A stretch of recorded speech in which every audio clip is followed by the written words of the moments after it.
This is Bruce Lane, ANA State Government Affairs staff, and I wanted to talk a little bit about liability exposure during the current crisis and how state law is affecting that. Let me start off by saying, though, that please don't consider this video to be legal advice. I am just highlighting things you might want to be aware of at this time, and again, how state law is affecting things. But if you do have specific legal questions about liability issues, you would want to have to take them to a local attorney to have them answered. Anytime a healthcare professional has an interaction with a patient, that professional exposes themselves to the potential of a civil suit.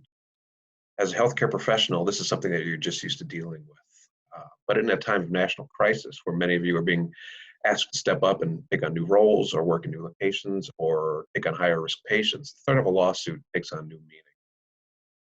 Deciding what roles you want to accept in the current crisis is a difficult choice for many CRNAs. There's many factors you have to weigh in deciding what's best for you.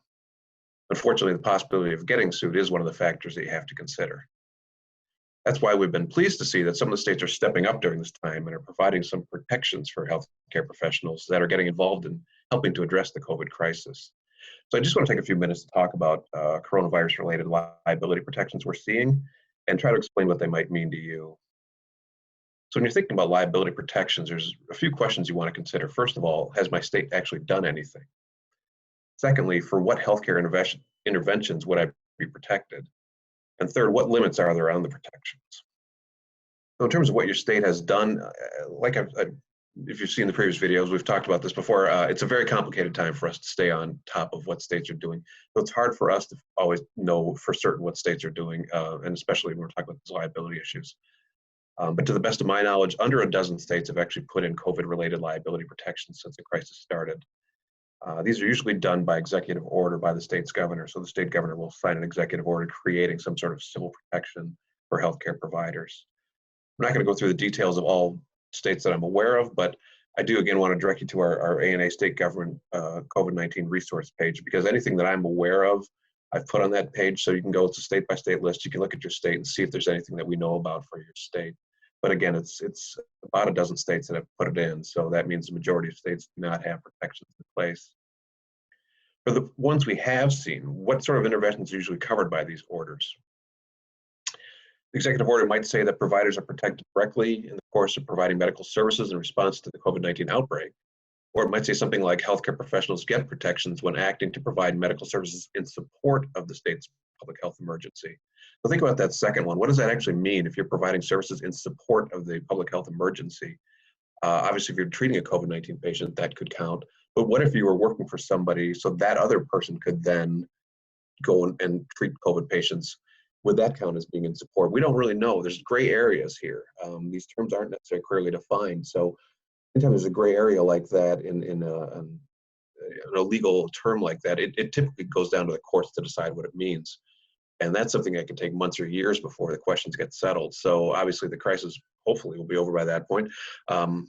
So it's not always a bright line in what things that these civil protections actually will cover.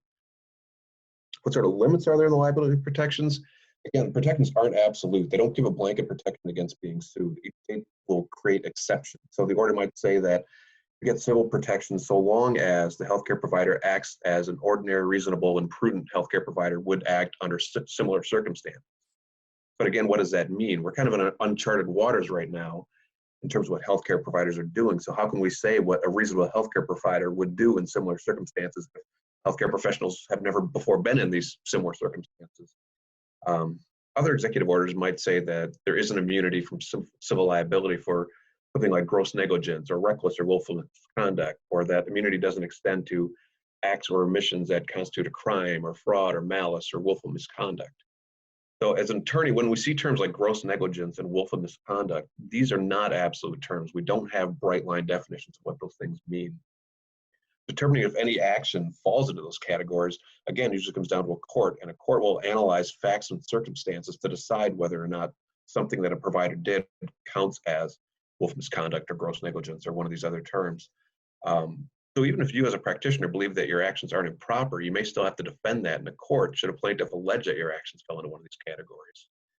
Liability protections improve the possibility of winning these cases, but plaintiffs can still file the case. And as we know, that having a malpractice case filed against you is an incredibly stressful experience for a healthcare provider, even if you end up winning. So these improve your chances of winning, but you still may have to defend yourself about defend your actions in a court to make sure what you're done is proper healthcare. Keep in mind also that these state actions are time limited. Anything that's being put out right now as an emergency order is time limited. Sometimes they have specific end dates. It ends at date X, Y, and Z. Other ones say that they extend throughout the declared state of emergency, but they all do come to an end. These are all time limited. In addition to the specific state actions we've seen other things that can help provide protection. So for example, there's something out there called the Uniform Emergency Volunteer Health Practitioners Act. And that is a law that exists basically to help facilitate the movement of healthcare volunteers in times of emergencies. And it's been out there even before this COVID-19 crisis appeared. But among other things, this act gives civil liability immunity to out-of-state health professionals who are providing free care in a declared emergency. A couple things to remember, though. Only 17 states have enacted this act, and it only applies when you're working as an out-of-state professional and gratuitous. Additionally, one of the federal COVID-19 stimulus packages included liability protections for volunteer healthcare professionals during COVID-19 emergency response. And as I understand it, the protections state that volunteer healthcare professionals are immune from medical malpractice liability, again, if you avoid certain things like gross negligence. But these provisions, again, only apply to volunteer healthcare services.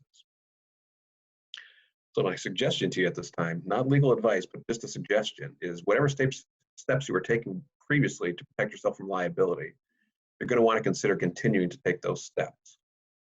The COVID-related liability protections aren't universal, they aren't airtight, and while it's a positive to have tools to help you win a malpractice case, it's always better to never have the claim made against you at all. One of the phrases we hear over and over during this time is we tell people to stay safe. It can mean a lot of things, but from a legal perspective, it's a good advice to continue to do what you can to stay safe from liability issues. It's nice that the states and the federal government are providing additional layers of liability protection, but it's still probably prudent to stay safe.